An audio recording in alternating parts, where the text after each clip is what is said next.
Hello, I'm Callum here with ATK Interviews, and we're here with James from Zotac. Hi, I'm James from Zotac. I'm representing them here. Oh, I'm going to faint.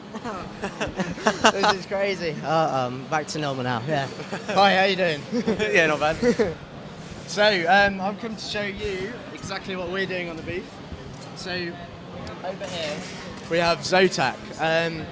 Primarily we're displaying like loads of graphics cards and something that Zotac's really keen on, and that's small form factor computing. So we move over to this PC here.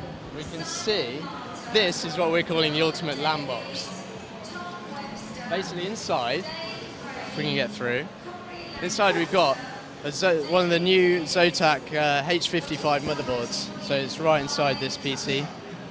It's got an i7 processor and a GTX 460 graphics card, so it's cramming all that power into a small box now, and that's what we're seeing the trend is going towards.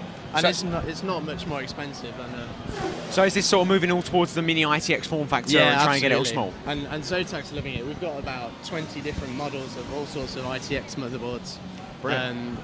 With mainly supporting either NVIDIA Ion as well, yep. Or Intel chipsets. And then we've got a little competition. Now, this is a new product of ours. It's called the Z-Box. It's fairly new. Essentially, it's a net top. So it's based on Ion technology. It's similar size to a mini ITX. It'll fit behind a TV or anything like that. But we're doing, because it's so easy to build, it comes as a bare bone unit. You just need to put a hard disk and a memory in it. We're doing competition to see how fast people can do it. So we've got sub 20 seconds now, which is really impressive. That's ridiculous timing. Absolutely. That was a 21 second there. Wow. So yeah, it's a really good device. We're also introducing a model that goes away from Intel Atom CPUs and goes towards the more powerful CLV processors, which adds a load of extra performance and actually lower power consumption as well. So, and then we've got some graphics cards as well, the GTX 480 and 460. There's actually 3 different models of graphics cards by Zotac. There's a standard edition, then there's an AMP edition, which is just overclocked by default, and then we have an Infinity edition, which is water-cooled as well. We'll be seeing a new Infinity card coming soon, which is pretty exciting. Water-cooled in a tiny case like that? Yeah, I mean, this has got a call it Eco in there for the CPU. I mean, you imagine compressing all that hardware inside, it gets very, very hot quickly, especially with the PSU next to it. So it's all about taking the heat directly out as fast as possible. And liquid's perfect for that.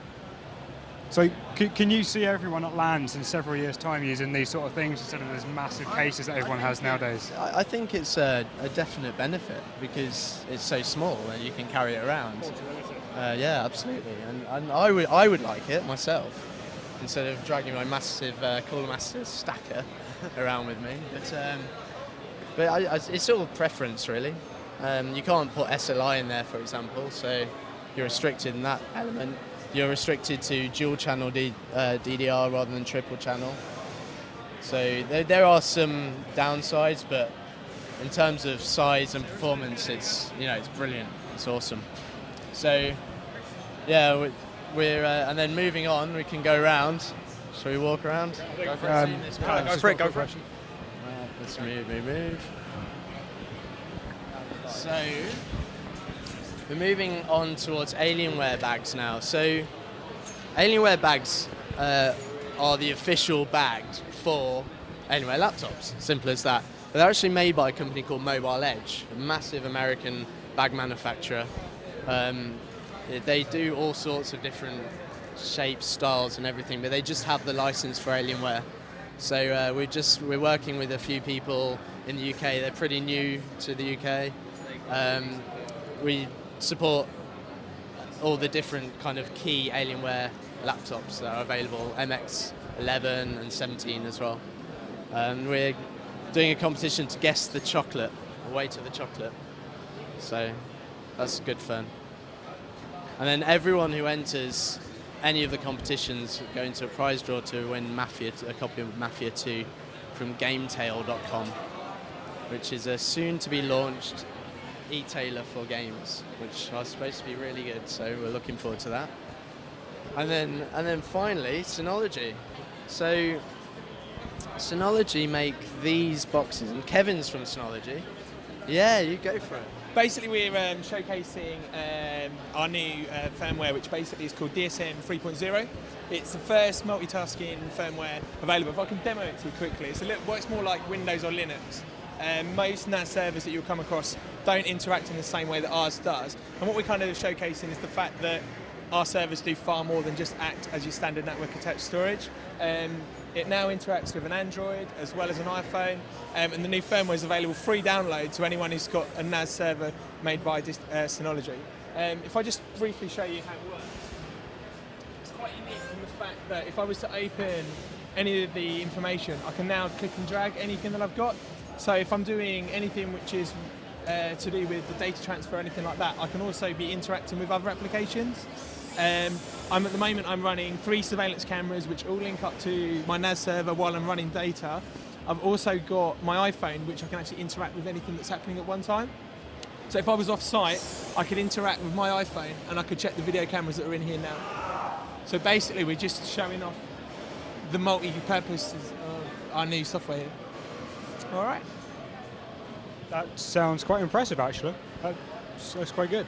So you're moving it quite hard towards sort of home surveillance as well as other things? Yeah, it's home surveillance, it's office surveillance, but that's just one side of it. It's more home media.